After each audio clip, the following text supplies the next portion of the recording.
ठीक है, तो देखिए एक आपके पास स्टॉक है, स्टॉक का ओपनिंग और क्लोजिंग वैल्यू दिया रहता है क्वेश्चन में, है ना। ये दोनों ही एसेट है हमारे लिए, चाहे ओपनिंग स्टॉक हो चाहे क्या हो, क्लोजिंग स्टॉक हो। तो ओपनिंग स्टॉक को आप कहाँ डालेंगे, ओपनिंग बैलेंस शीट में डालेंगे। कहाँ डालेंगे और कहाँ डालेंगे, ओपनिंग बैलेंस शीट में कहाँ दिखाएंगे, एसेट साइड। क्लोजिंग स्टॉक को आप क्लोजिंग बैलेंस शीट में डालेंगे और वो भी कहाँ डालेंगे, ठीक है। फिर जो क्रेडिटर का अमाउंट दिया हुआ है, तो क्रेडिटर क्या होता है, लायबिलिटी है ना, ओपनिंग क्लोजिंग, तो अगेन बैलेंस शीट के लायबिलिटी साइड, और ये भी बैलेंस शीट के कहाँ आएगा, liability side. Okay, stock, creditor and then is your advance. तो अगर आप किसी भी एक्सपेंस का एडवांस पेमेंट करते हैं तो आपके लिए क्या होता है, प्रीपेड एक्सपेंस क्या था हमारे लिए, एसेट ही था ना, यस है ना। एडवांस भी ओपनिंग क्लोजिंग रहेगा, ओपनिंग को balance sheet, opening balance sheet के, बैलेंस शीट ओपनिंग है कहाँ, एसेट साइड, और एडवांस क्लोजिंग आप कहाँ डालेंगे, बैलेंस शीट क्लोजिंग के एसेट साइड। क्लियर है कि किसका सर, जो presentation, payments made by creditor होता है, पेमेंट्स मेड बाय जो क्रेडिटर होता है या पेमेंट मेड टू क्रेडिटर होता है, ये एसेट और लायबिलिटी तो होता नहीं है ना। तो उसका प्रेजेंटेशन थोड़ा ना आप दिखाएंगे एसेट में या बैलेंस शीट में। आपने किसी को पेमेंट दिया तो ये एसेट या लायबिलिटी नहीं ना होगा, नहीं तो उसका प्रेजेंटेशन नहीं होगा। उसको आप बस यूज करेंगे किस लिए, ताकि कंज्यूमेबल आइटम का कितना वैल्यू इनकम एक्सपेंडिचर में भेजें उसको कैलकुलेट करने के लिए। ठीक है, एनी मोर डाउट्स। सर, और कैश परचेस अगर दिया रहेगा तो, अगर आपको कैश परचेस दिया होगा तो आपको क्रेडिटर का एडजस्टमेंट करना होगा क्वेश्चन में, क्योंकि कैश परचेस से आप क्रेडिट परचेस थोड़ा निकाल लीजिएगा। क्रेडिट परचेस के लिए फिर किसका एडजस्टमेंट करना पड़ेगा, क्रेडिटर को ऐड और लेस करना पड़ेगा। लेकिन अगर क्वेश्चन में आपका क्रेडिट परचेस दिया रहेगा तो फिर क्रेडिटर के एडजस्टमेंट की कोई रिक्वायरमेंट नहीं है। ठीक है, और कोई सवाल, किसी और को कुछ डाउट तो बताएं, कंज्यूमेबल आइटम में एनीवन।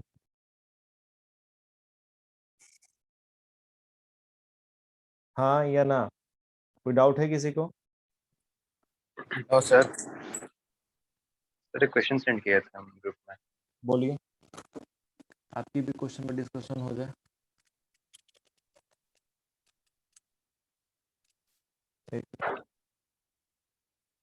तुम लोग किस में सेंड किए थे, अपने ट्यूशन वाले में।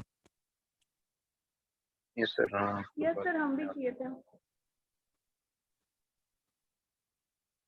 सर इसमें closing stock more than opening stock दिया है तो क्या है?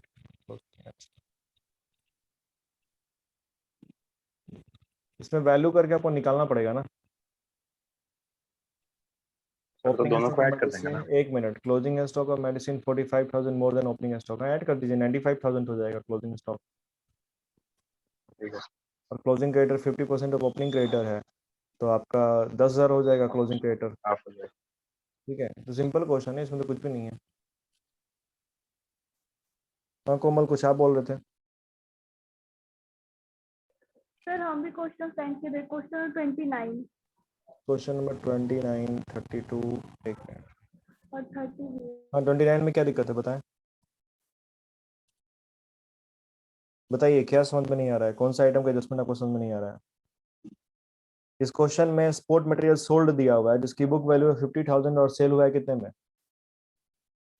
56,000 में। तो yes sale sir. Of sport materials का क्या करना था, बताए थे ना लास्ट डे, क्या करेंगे। सर क्या? सेल ऑफ स्पोर्ट मटेरियल जो दिया हुआ है उसका आप क्या करेंगे, ऐड करेंगे लेस करेंगे, लेस सर, ऐड करेंगे। लेस करेंगे, ऐड नहीं करेंगे। हम लोग लेस लेस करेंगे, और किस पे करेंगे, बुक वैल्यू पे कि सेल वैल्यू पे, बुक वैल्यू पे, बुक तो वैल्यू बुक पे। वैल्यू पे। बुक वैल्यू पे। ठीक है, बाकी सारे आइटम्स का ट्रीटमेंट आपको ऑलरेडी पता ही है, तो फिर दिक्कत कहाँ है। yes sir, ठीक, बाकी आइटम्स को तो आप जैसे अमाउंट पे टू क्रेडिटर वो ले लीजिए, उसमें कैश परचेज ऐड कर लीजिए, फिर opening stock, closing stock, opening creditor, closing creditor, इसका एडजस्टमेंट कर लीजिए। ठीक है, और जो आपके सबसे अंत में आप क्या कीजिए, जो एक्सपोर्ट मटेरियल सोल्ड हुआ है उसको 50,000 पे क्या कर लीजिएगा, माइनस कर लीजिएगा, आंसर आ जाएगा। माइनस करेंगे। ठीक है, okay sir, okay, any more questions?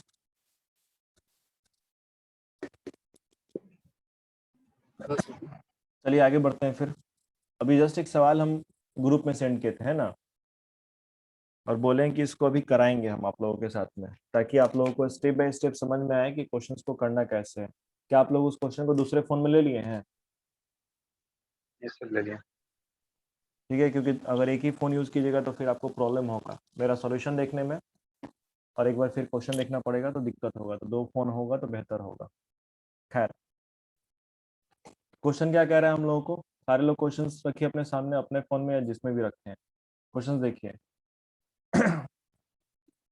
Following receipt and payment account was prepared from the cash book of Delhi Charitable Trust for the year ending 31st March 2018.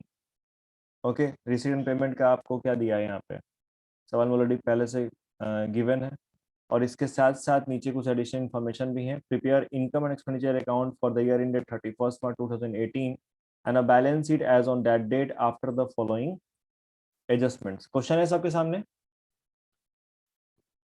हाँ। yes, yes sir, सारे लोग, Yes, sir. Everyone group में yes send, sir, yes sir, question Yes, देखते sir. रहिएगा।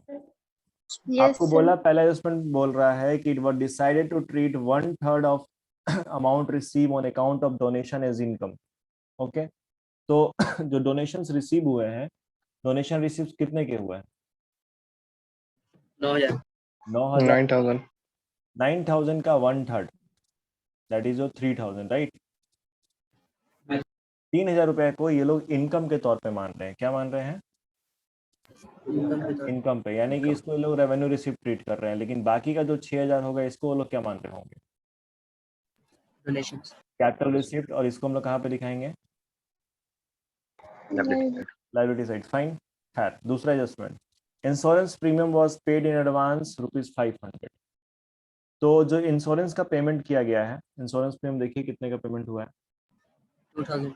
2,000. Insurance का payment हुआ है 2,000 का। ठीक है, इस 2,000 में 500 रुपये क्या है, प्रीपेड है, पेड इन एडवांस है, तो 500 क्या कर देंगे, माइनस कर minus, देंगे। हम 1,500 से दिखाएंगे इनकम एक्सपेंडिचर अकाउंट में, क्योंकि ये जो 500 ये आगे के पीरियड को रिलेट कर रहा होगा ना। ठीक है, तीसरा आपको बोला कि interest on investment ₹1,100 accrued was not receive. 1,100 का भैया आपका इंटरेस्ट अक्रूड है, किसके ऊपर? इन्वेस्टमेंट के ऊपर। तो ठीक है, इंटरेस्ट ऑन इन्वेस्टमेंट क्वेश्चन में दिया कितना है, 4,500। इसमें हम लोग ऐड कर देंगे क्या, 1,100 एज अक्रूड इंटरेस्ट, तो बाहर कितना जाएगा आपका? 5,600।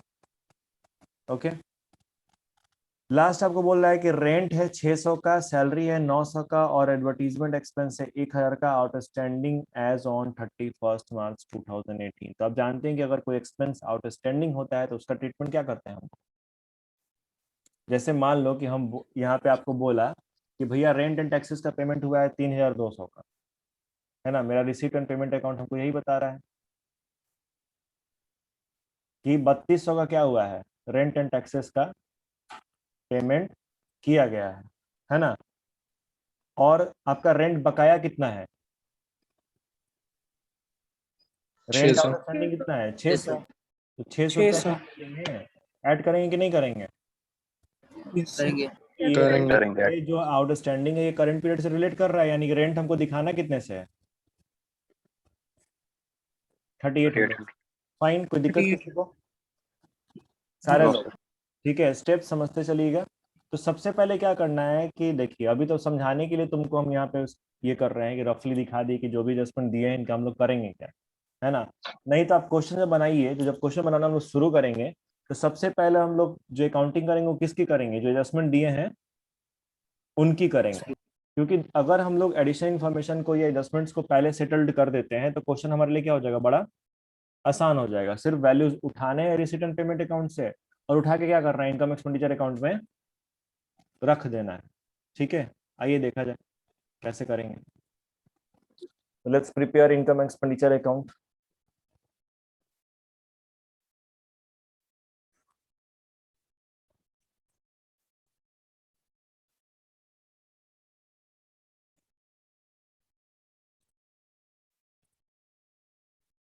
और एक बात और देखिए, जो भी बैच में इरेगुलर रह रहे हैं या जो मेहमान की तरह आते हैं, एक दिन आए और फिर एक 4 दिन गायब रहते हैं, फिर 5वें दिन आए, तो ऐसे किसी भी स्टूडेंट को हम लोग इंटरटेन नहीं करेंगे।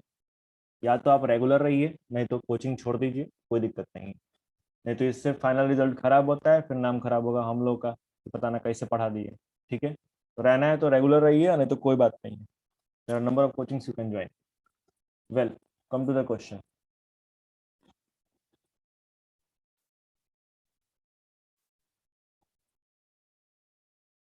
इनकम एंड एक्सपेंडिचर अकाउंट, और जो ईयर एंडिंग है वो डेट क्या है आपका, 31 मार्च 2018। 18 तो वहां पे आप ये बात मेंशन करेंगे कि for the year ended 31st March 2018, this is our debit side, this is our credit side. और यहाँ पे क्या लिखना है, एक्सपेंडिचर, और इधर क्या लिखना है, इनकम। अमाउंट हम क्या बोले हैं, क्वेश्चंस को आपको पहले एडिशनल इन्फॉर्मेशन को एडजस्ट करने हैं, तब आप बाकी वैल्यूज को उठा के लिखेंगे रिसीट एंड पेमेंट से। तो सबसे पहले था कि डिसाइडेड था कि 1/3 जो है amount of receive on account of donation as income. तो ठीक है, डोनेशन डाल दीजिए। तो 1/3 वैल्यू कितना हुआ था, 3000 3000। ठीक है, 3000 paid in advance 500। Okay, insurance paid था कितना, 2000 का, है ना। इसमें से लेस कर देंगे क्या, 500 500 प्रीपेड किस नाम से, 500 प्रीपेड के नाम से 500 गया, बाहर कितना जाएगा, 1500। 300 इंटरेस्ट ऑन इन्वेस्टमेंट 1100 रुपये का अक्रूड है। Okay, interest on investment, okay, interest on investment मिला कितना हम लोग को, 4500 का। 500 ऐड कर देंगे क्या, अक्रूड कितना है, 1100 रुपये है ना। ये हो गया था हमारा 5600। ओके, देन आपका है कि रेंट बाकी है 600 का। Okay fine, rent and taxes given है क्वेश्चन में। रेंट एंड टैक्सेस का अमाउंट कितना है, 3200। इसमें ऐड कर देंगे outstanding and outstanding amount is your 600, that's become 3800। Okay, फिर आपका सैलरी है 900 का बकाया। तो सैलरी का पेमेंट कितना हुआ है, 6000 का ना। सैलरी लिए 6000 और इसमें ऐड कर दी क्या चीज, आउटस्टैंडिंग अमाउंट इज योर 900। तो बाहर जाएगा कितना, 6900। ठीक है, उसके बाद से क्या बोला है कि एडवर्टीजमेंट एक्सपेंसेस 1000 का क्या है बाकी है, इसको भी निपटाई दिया जाए। एडवर्टीजमेंट एक्सपेंसेस कितने का है, 4500 का। ऐड करेंगे क्या, outstanding and outstanding is your 1000। तो ये कितना हो जाएगा, 5500। अब जैसे ही हमने सारे एडजस्टमेंट्स को क्या कर लिया, फिनिशअप कर लिया, अब क्वेश्चन बड़ा ही आसान है, इसके बाद आपको कुछ नहीं करना है। रिसिप्ट एंड पेमेंट अकाउंट पे जाइए, और वहां पे सबसे पहले किस साइड, रिसिप्ट साइड को देख लेते हैं, है ना। तो ऊपर में आपका बैलेंस बीडी दिया है, कैश का बैलेंस 11500 और बैंक का बैलेंस है 12600। क्या ये फिगर्स आएंगे इनकम एक्सपेंडिचर में, नहीं नहीं आएंगे क्योंकि एसेट्स हैं। ओके, डोनेशंस का ट्रीटमेंट हो चुका है ना। सब्सक्रिप्शन के बारे में रिगार्ड में कोई एडिशनल इंफॉर्मेशन नहीं गिवन है, तो पूरा अमाउंट उठाइए और जस्ट का तस क्या कर दीजिए, लिख दीजिए कितना है, 42800। ओके, इसके बाद से लेगेसीज है ना। लेगेसीज पता है आप लोगों को, नहीं यस सर चलो नहीं पता तो हम बता देते यस हैं सर लेगेसीज क्या होता है। बताइए लेगेसीज क्या होता है रितिका। सर ये प्रॉपर्टी होता है या कोई थिंग जो किसी आदमी की मतलब इच्छा के अनुसार वो दान कर देता है एनपीओ। ठीक है, एनीथिंग और प्रॉपर्टी। सर ये एक ऐसा डोनेशन होता है जो कि जब कोई इंसान सर जिससे मरने वाला होता है या फिर वो अपनी इच्छा के अनुसार मतलब सर दे देता है कि आगे चल के मतलब अगर कुछ बनेगा तो वो एक स्पेसिफिक बन जाता है, या फिर अगर नहीं बोला तो सर वो जनरल में आ जाएगा।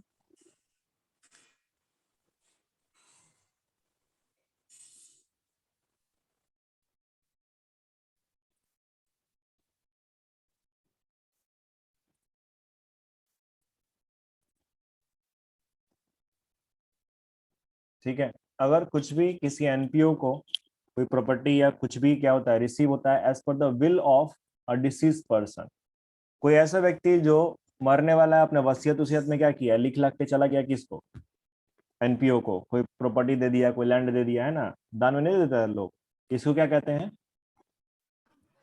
इसको कहते हैं लेगेसी।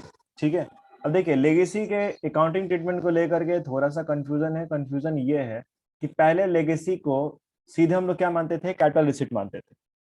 ओके, लेकिन पिछले साल सीबीएसई ने इसमें थोड़ा सा पंगा कर दिया। पंगा क्या कर दिया कि अगर लेगेसी नॉर्मल है, लेगेसी क्या है, नॉर्मल है, और क्या है, स्पेसिफिक है। तो नॉर्मल है तो आप इसको रेवेन्यू रिसिप्ट मानेंगे, और स्पेसिफिक है तो क्या मानेंगे, कैपिटल रिसिप्ट मानेंगे। जैसे तुमको लेगेसी बोल दिया, लेगेसी फॉर बिल्डिंग ऐसे लिख दिया, तो क्या मानेंगे, कैपिटल रिसिप्ट। लेकिन कैपिटल अगर रिसिप्ट, लेगेसी लिख करके दिया है तो आप इसको क्या मान के चलेंगे, रेवेन्यू रिसिप्ट, रेवेन्यू रिसिप्ट। खैर, लेकिन ये क्वेश्चन चूंकि पहले का है, पहले के एग्जाम्स में आया हुआ है, तो इसके जो बोर्ड में मतलब जो सॉल्यूशंस दिए गए थे उसमें लेगेसी को कहाँ रखा गया था, बैलेंस शीट में। आप चाहें तो ये अभी इसको रख सकते हैं कहाँ पे, ऑन द इनकम साइड, क्योंकि यहाँ पे क्वेश्चन में लेगेसी के साथ कुछ भी स्पेसिफिक मेंशन नहीं है। ठीक है ओके, लेकिन अगर आपका यही लेगेसी किसी भी खास काम के लिए रहेगा तो उसको हम लोग कहाँ दिखाएंगे, balance balance sheet, balance sheet में। ओके फाइन, तो हम दिखा दे रहे हैं, हम नए ट्रीटमेंट को ही फॉलो कर रहे हैं जो सीबीएसई हम लोग को कहता है ना। सीबीएसई ने बोला कि भैया लेगेसी के साथ अगर कुछ नहीं लिखा है तो आप उसको नॉर्मल मानो और कहाँ दिखाओ, on the income side, and if legacy is for any specific purpose तो उसको कहाँ दिखाओ, बैलेंस शीट के लायबिलिटी साइड। ओके फाइन, आगे मूव करते हैं। इंटरेस्ट ऑन इन्वेस्टमेंट का ट्रीटमेंट क्या हो चुका है, पहले ही किया जा चुका है। सेल ऑफ ओल्ड न्यूज़पेपर, ये भी आपके लिए एक नॉर्मल इनकम है ना। हाँ, तो sale of old newspaper 200 rupees, इसको भी यहीं पे क्या कर देंगे, पुट कर देंगे। ओके, रिसिट साइड और कोई आइटम्स बचे हुए नहीं है। पेमेंट साइड मूव करते हैं। चैरिटी दिया गया है, तो एक नॉर्मल खर्चा होगा। कितने का चैरिटी दिया गया है, 11,500। ठीक है। रेंट एंड टैक्सेस का एडजस्टमेंट हो चुका है, सैलरी का हो चुका है। प्रिंटिंग कितने का है, 600 रुपए का है ना। ओके, प्रिंटिंग है हमारा कितने का, 600 का। पोस्टेज 300 का, 300, पोस्टेज 300 का। ओके, एडवर्टीजमेंट का ट्रीटमेंट हो गया है ना, हो चुका है, 4500 नॉट स्टैंडिंग हमने ऐड किया था। इंश्योरेंस का भी ट्रीटमेंट हो चुका है पहले ही एडिशन इन्फॉर्मेशन में। फर्नीचर आएगा क्या, नहीं, नहीं फर्नीचर नहीं आएगा, क्योंकि फर्नीचर आपके लिए एक एसेट होता है ना। इन्वेस्टमेंट आएगा क्या, नहीं, इन्वेस्टमेंट भी नहीं आएगा, क्योंकि इन्वेस्टमेंट भी हमारे लिए क्या होता है, एसेट, एसेट होता है। फाइन, इतने दूर किसी को दिक्कत, नहीं, सारे लोग, क्योंकि देखिए 2-4 लोग को जवाब होता है नो सर या यस सर, बाकी लोग पता नहीं क्या करते हैं, पढ़ते हैं कि नहीं पढ़ते हैं, कुछ पता ही नहीं चलता है, म्यूट मोड में रहते हैं। तो भैया कम से कम समझ में नहीं आ रहा है तो पूछ लो, क्योंकि जब एग्जामिनेशन हॉल में बैठोगे ना तो ना तुम्हारा कोई दोस्त होगा वहाँ पे, और ना कोई तुमको बताने जाएगा। अकाउंट्स में कोई किसी का हेल्प नहीं कर रही, पहले ही बता देते हैं, क्योंकि लोग खुद पेपर में परेशान रहते हैं कि 3 घंटे में पेपर कैसे कंप्लीट करें। तो अपना हेल्प खुद कीजिए, और जहां समझ में नहीं आए अभी पूछ लीजिए, नहीं तो एग्जाम में बहुत दिक्कत होगा। खैर, कुछ छूटा तो नहीं हम लोगों से, एडिशन इन्फॉर्मेशन सारे हो ही गए थे और सारे वैल्यूज को हम लोग क्या कर लिया है, पुट कर ही लिया है। तो जोड़ जाड़ के देखते हैं, है ना।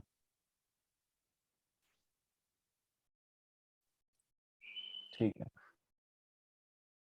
0 0 0 0 0 और ये हो गया 8 और 6 14, 14 और 2 16, कैरी 1,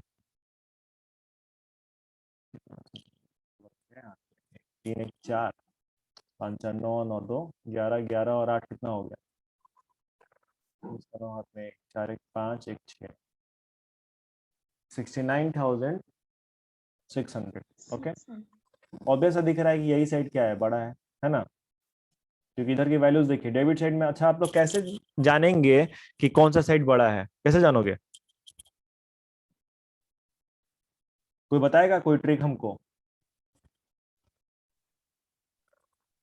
क्या आप लोग के पास कोई ऐसा ट्रिक है जिसके थ्रू आप पहले ही जान जाए कि साइट कौन सा बड़ा है? Yes sir. क्या करेंगे? ज्यादातर ज्यादा ही रहता है। नहीं सर इनकम साइड ज्यादा अमाउंट है सर, जैसे 42,800 है सर, इस साइड मतलब अमाउंट बड़ा हो सर, अब इस एक साइड चीज छोटा सीख छोटा लो अमाउंट लोग, सब है। एक साइड सीख लो लोग, इधर जो 1000 10,000 का वैल्यू चल रहा है ना, जैसे 1 10 100,000 वैल्यूज है कि नहीं है काउंट करने यस पे, सर। तो आप उल्टे से काउंट करो। आप 1000 वाला साइड पहले मिला लो, इधर देखोगे 11 5 क्या दिख रहा है तुमको, 11 5 16 16 और तुम्हारा 6 कितना हो गया, 22 22 3 25 1 26, मतलब 1000 वाला अमाउंट ही कितना दिख रहा है, 26 डेबिट साइड में, है ना। अभी हम 100 वाले को नहीं जोड़े हैं, जबकि इधर साइड तुमको एक ही वैल्यू सीधे कितना दिख रहा है, 42,000, तो ये तो सीधे ही बड़ा हो गया ना, यस सर। है ना। तो आप अगर क्विक व्यू में चाहते हैं कि आप कैसे आइडेंटिफाई करेंगे कौन सा साइड बड़ा है, तो 1000 वाला साइड क्या कर लो, 1000 और लाख वाला पहले ऐड कर लो, तो उससे तुमको तुरंत आइडिया लग जाएगा कि मेरा कौन सा साइड क्या होने वाला है, बड़ा होने वाला है, तो तुम्हारा टाइम थोड़ा सा एग्जाम में क्या हो जाएगा, बच जाएगा। नहीं तो एक बताते हैं, एक बहुत बड़ी गलतफहमी भी है। गलतफहमी क्या है कि स्टूडेंट्स को ये लगता है कि हमेशा कौन सा साइड बड़ा होगा, उनको क्या लगता है, उनको हमेशा लगता है कि इनकम साइड क्या होगा, ज्यादा आइटम बड़ा होएगा। और जब आप क्वेश्चंस प्रैक्टिस करेंगे ना, तो 95% क्वेश्चंस ऐसे होंगे जिनमें इनकम साइड क्या होगा, बड़ा होगा, ठीक है। लेकिन 5% क्वेश्चन ऐसा भी होता है जिसमें डेफिसिट आता है, यानी कि तुम्हारा डेबिट साइड बड़ा हो जाता है और क्रेडिट साइड क्या हो जाता है, छोटा हो जाता है। छोटा।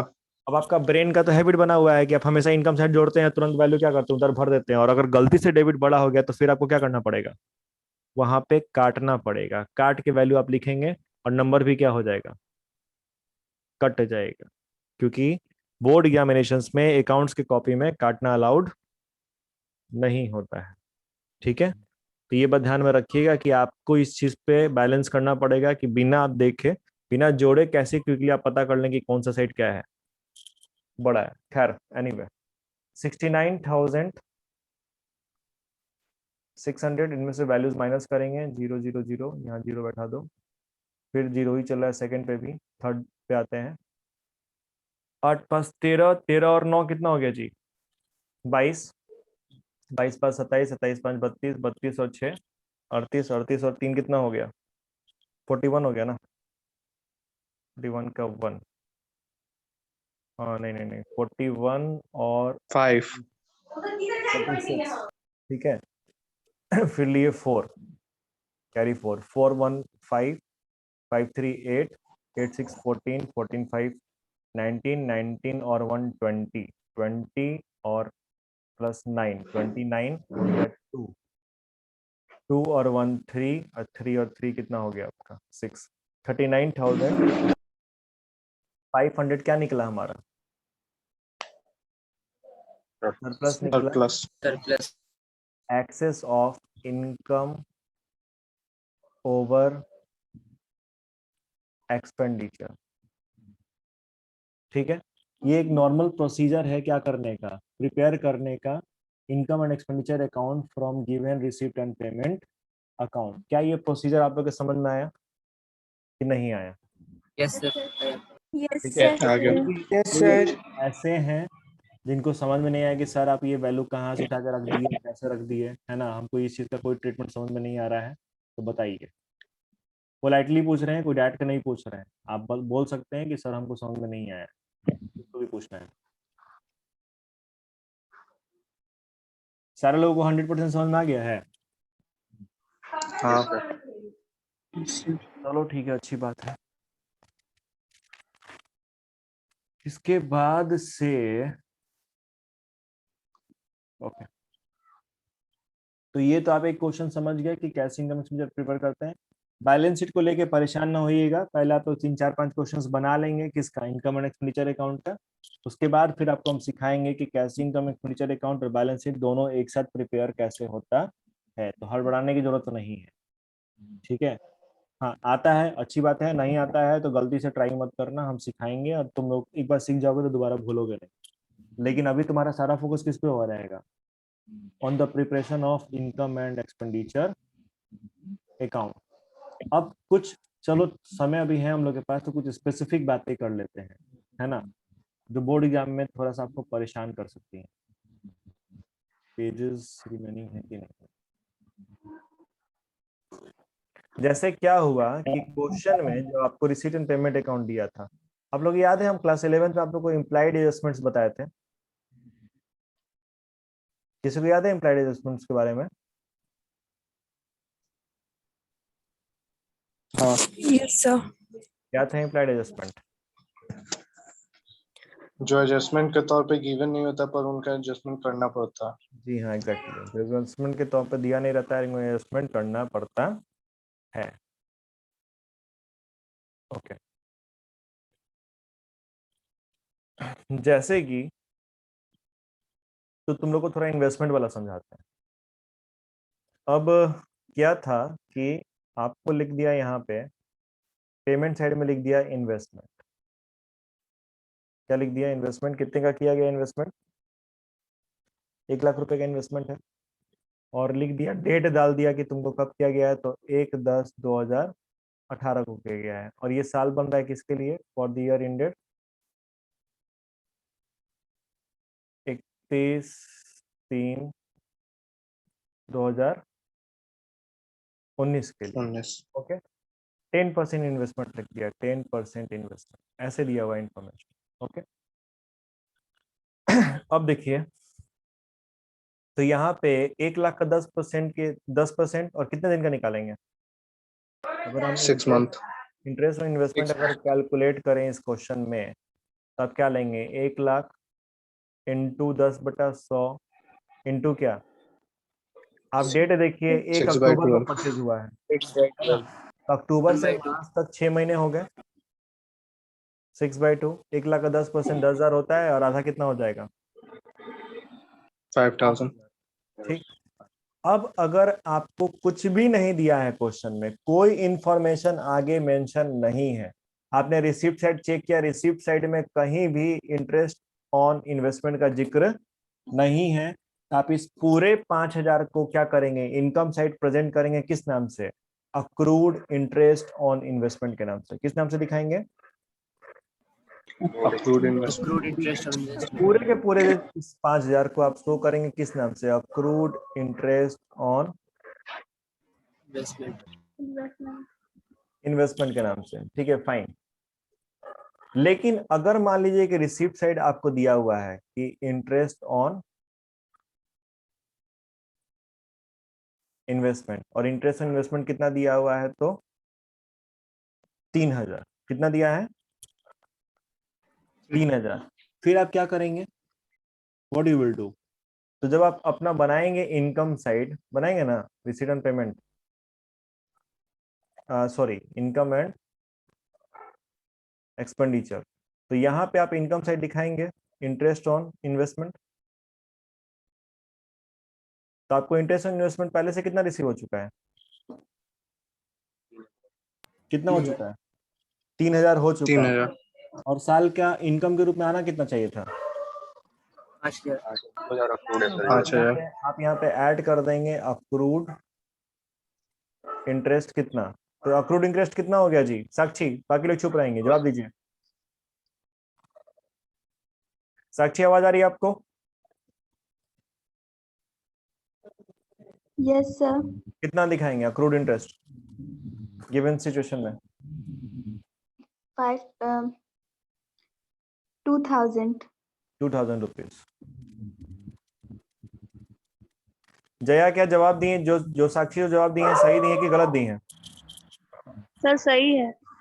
सही है, ठीक है चलिए मान लेते हैं। 2000 रुपये ऐड कर दिए, बाहर कितना गया? 5000। ओके, तो आपको क्या करना होगा कि कभी भी अगर इस टाइप से आपको इन्वेस्टमेंट दिया रहा है 10% इन्वेस्टमेंट 9% इन्वेस्टमेंट, तो बेसिकली 10% या 9% क्या है? रेट ऑफ इंटरेस्ट है। ठीक है, जब तुम लोग पढ़ते हो पता नहीं कहाँ से आ जाता है।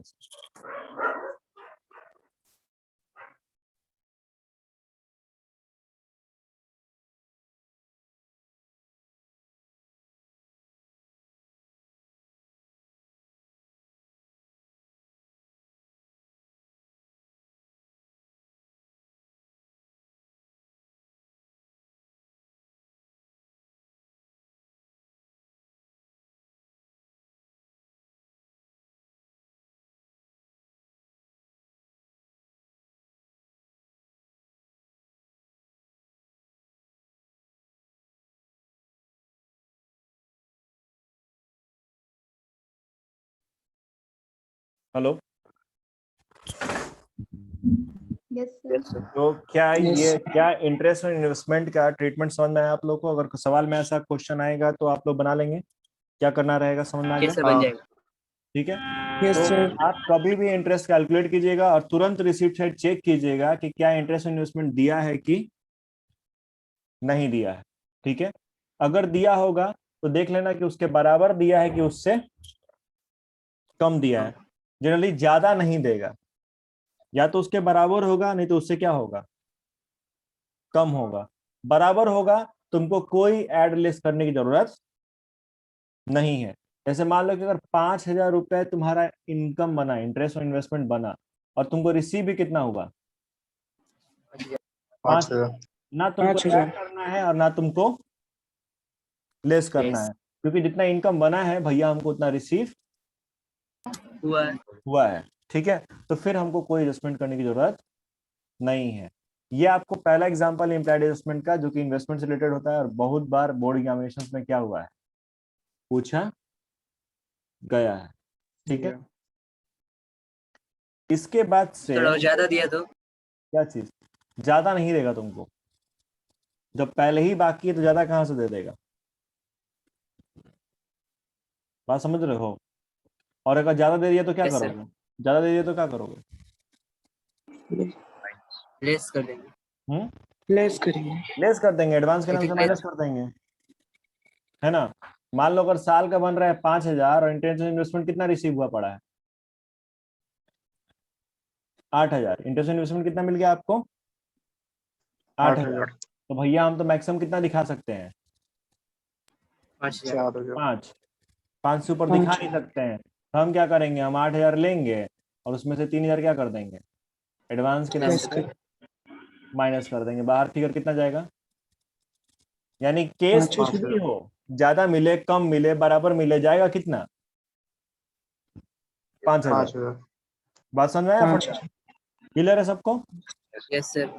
ठीक है, ऐसे ही देखिए, हो सकता है कि आप फर्नीचर वगैरह भी दे दे आपको, कि फर्नीचर परचेज हुआ है कितने का भैया? 50,000 का परचेज हुआ है, और नीचे एडिशनल इन्फॉर्मेशन में दे दे कब परचेज हुआ, तो ये भी तुमको दे दे कि 1/10/2018 को, और नीचे तुमको एडिशनल इन्फॉर्मेशन दे दे। 1 मिनट,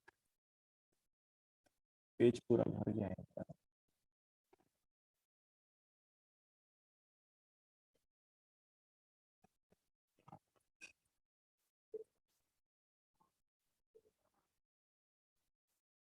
तो आपको एडिशनल इंफॉर्मेशन दे दिया, सब शॉर्टकट में लिख रहे हैं, समझ जाना सब, या वीडियो देख लेना, कि डेप्रिसिएशन जो है वो है 10% का किसके ऊपर? फर्नीचर के ऊपर। और आपको बोला कि ऑन 1/4/18 फर्नीचर कितने का था? 1 लाख का था। ऐसे इंफॉर्मेशन दिया हुआ है ना, कि 1/4/18 को फर्नीचर कितने का था? 1 लाख का। और 1 अक्टूबर को परचेज हुआ कितने का? 50,000 का। तो बताओ कि डेप्रिसिएशन ऑन फर्नीचर कितना होगा? तो जब आप डेप्रिसिएशन निकालेंगे तो कैसे निकालेंगे, 1 लाख का तो शुरू में ही था साल के, है ना, तो इस पे लगेगा पूरे साल का। साल और ये जो 50,000 वाला ये तो खरीदा है कब, 6 महीने बाद, बाद। इस पे क्या लगेगा, 6 महीने का 6 ही महीने डेप्रिसिएशन कैलकुलेट 6 महीने। ठीक है। So this is how you suppose to calculate the value of depreciation. तो ये तो आपका पूरा हो जाएगा कितना, 10,000। जब इसका निकालोगे तो इसका कितना आएगा तुम्हारा, 2,500। 2500 टोटल कितना हो गया तुम्हारा, 12,500 के नाम से तुम शो करोगे depreciation on furniture. Furniture. Clear है आप लोगों को, सारे लोग, गर्ल्स में भी, okay. Yes sir. Yes sir. तो इन्हीं एडजस्टमेंट पे बेस हम एक क्वेश्चन आप लोग के ग्रुप में क्या कर रहे हैं, सेंड कर रहे हैं, थोड़ा उसको सॉल्व कीजिए लोग, ठीक है, और सॉल्व करके बताइए लोग कि आंसर कितना आ रहा है, ठीक है। ऐसे ही एडजस्टमेंट कर करके हम लोग क्या कर देंगे, सारे क्वेश्चंस को कवर कर देंगे, ओके। ऑन टाइम भी आपका क्या है, फिनिश होने वाला। तो सवाल सेंड कर रहे हैं, बनाइए लोग। और कोई सवाल, कोई डाउट? No sir. ठीक है, गुड नाइट टू एवरीवन, मिलते हैं फिर कल के क्लास में, बाकी Right, sir. क्वेश्चन सेंड कर रहे हैं, बनाइए। Good night, sir.